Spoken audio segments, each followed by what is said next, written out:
5बाट 4 खेलाडी भएको छ यति बेला देख्न सक्नुहुन्छ यहाँहरूले 4बाट 3 खेलाडी पुगेको अवस्था छ रेखा पौडेल पूजा बहादुर हिमाल सुनारी र रेखा पौडेल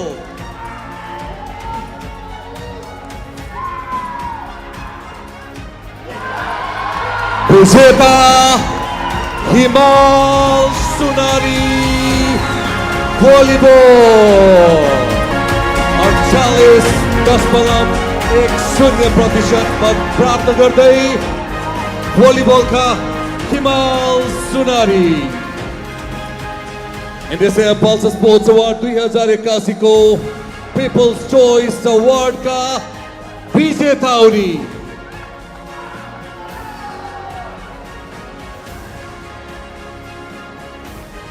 रेखा पौडेलले अन्तिम समयसम्म कडा टक्कर नै दिएको अवस्था छ अन्ततः हिमाल सुनारी यस विधाको विजेता बन्न सफल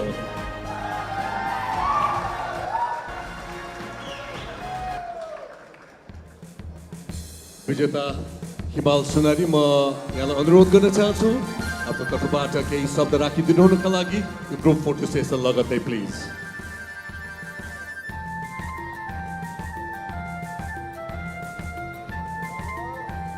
वितरणका लागि अत्यन्तै लोकप्रिय रहेको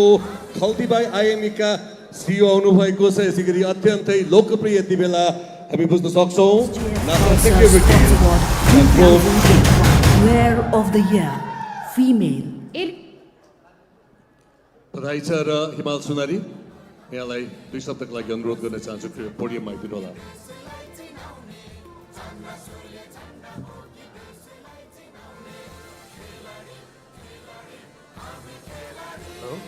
नमस्ते सम्पूर्णमा सर्वप्रथम नेपाल खेलकुद पत्रकार मञ्च अध्यक्ष निरञ्जन अधिकारीज्यू अनि उहाँको टिमलाई धेरै धेरै धन्यवाद यस कार्यक्रममा उपस्थित युवा तथा खेलकुद मन्त्री बल्लु गुप्तज्यू पोखरा महानगरपालिका मेयर धनराज आचार्यज्यू विभिन्न खेल संस्थाका प्रतिनिधिज्यूहरू मेरो प्रशिक्षक गुरु अन्य खेलका प्रशिक्षक गुरुहरू मेरो टिममेट मेरो भलिबल परिवार अनि मेरो प्रिय खेलप्रेमी दाजुभाइ तथा दिदीबहिनीहरूमा हार्दिक धन्यवाद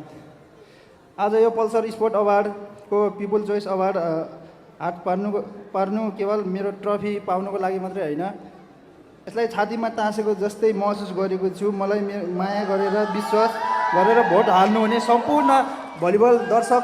तथा खेलप्रेमी मानवहरूलाई थ्याङ्क यू सो मच भन्न चाहन्छु पुनः एकपटक हार्दिक बधाई छ हिमाल सुनारी